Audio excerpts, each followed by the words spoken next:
Hi everyone, so it's new book day and we have a winner with most of the vote and definitely looking very popular. Our new book is going to be The Monster in the Lake with Kit, this amazing wizardy character here.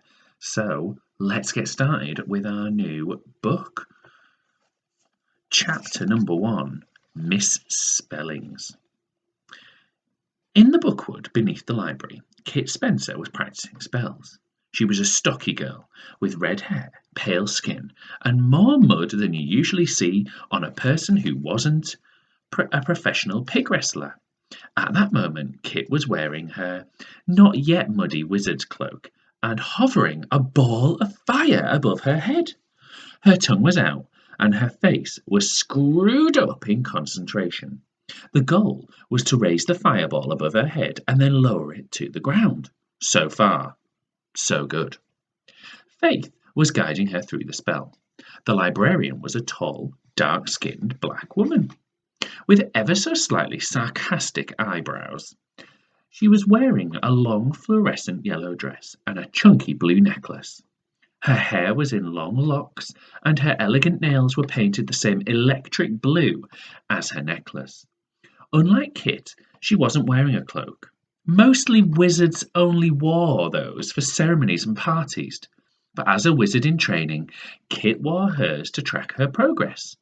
Each time she learned a new spell, her cloak gained an extra stripe of yellow at the bottom. She currently had a band of yellow about the width of her hand. She was hoping that any moment she'd be getting her controlled fireball spell stripe. She was close. Faith was standing beside Kit, watching the fireball intently. Now, slowly use the gesture I showed you, and slowly lift the ball a few inches. That's it. Gently. Kit was concentrating so hard that her forehead was a wall of sweat. This was the hardest spell she'd tried so far. The words of the spell weren't hard, it's just a quick Für oben at the beginning. But after that, you had to focus your mind so hard that it felt like you were going to burst a blood vessel somewhere deep in your skull. Now, in this moment, Kit could feel the magic flowing through her as she focused on the fire, keeping it in its ball shape, keeping it steady. She lifted her hands just a little. The fireball wobbled and dipped, but then it rose slowly, slowly. Kit felt something new building inside her. She'd never managed to get this spell to work properly. Was this what it was supposed to feel like? It was intense, almost painful. I'm doing it, Kit cried. I can feel it working. At which point, the fireball flew up into the air and exploded like a firework over the treetops, scattering light of every colour. Ah! Kit shrieked, shaking her hands as if they were on fire, then tripping over a root and tumbling backwards onto her bottom with a bone-jarring bump. Are you okay? Faith rushed forward to help her, checking her over for injuries. You're not burned, are you? Or in any way broken? No, I don't think so. Kit's bottom was bruised, but the heat of the spell had all flown upwards. She peered above to the trees where the fireball had exploded. Where did it go? She asked. Faith waved a hand above them. There are protection spells in the trees to stop any rogue magic damaging the library above. They absorbed your fire spell, she smiled. So don't worry, it's safe to make mistakes down here. Kit screwed up her eyebrows. The thing is, I thought the spell was working. I mean, it was working. I just don't know what went wrong. Something felt weird. She looked down at her cloak. No new yellow stripe. Her heart sank. Well, said Faith, it's a bright sunny day out there. Maybe you got distracted.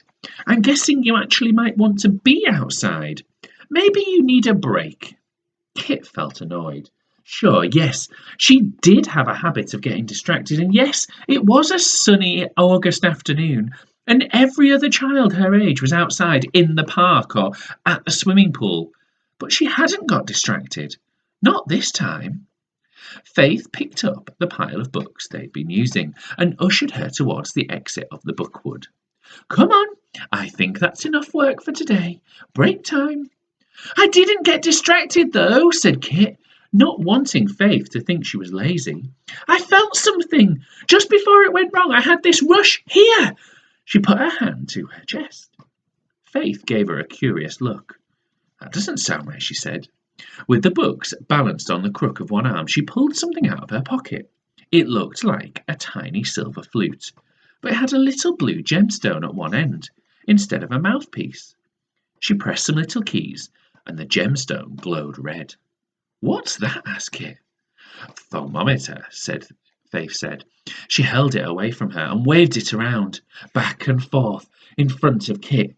It measures. It measures magic. The wild magic readings in the air are a bit high, even for down here near the dragon. She shook the thermometer and looked at it again. Its gemstones were lit up like a Christmas tree, and it emitted a faint hum. Perhaps it picked up the extra magic in my pocket, she said. Too many magical objects in there. I must have a clear out. She patted a large pocket in her dress, which lay flat against her hip, and didn't appear to have anything in. But it rattled as she slapped it. Faith's pockets were always like that, infinitely full of stuff, but always looking empty. Kit had begged to learn the spell that made them like that, but Faith had told her that it wasn't a specific spell. It's just what happens if you stuff enough magical items into a normal pocket over time. Now, you go out into the sun and have fun. I have a meeting at the Wizard Council to attend. She pulled some sunglasses out of the flat pocket. Mustn't forget these. The Wizards' Council were in charge of magic in England, Wales, and Scotland, and all librarians had to attend them with at least once a year. They were very, very old, very grumpy, and their meetings were long and dull, and Faith admitted that sometimes she took a nap halfway through. The trick, she said, is wearing sunglasses. They don't know if you're asleep if they can't see your eyes. Kit escaped into the sunshine, glad that she was only a trainee wizard for once. The next chapter is called The Park. Can't wait to find out what happens then. I will see you then.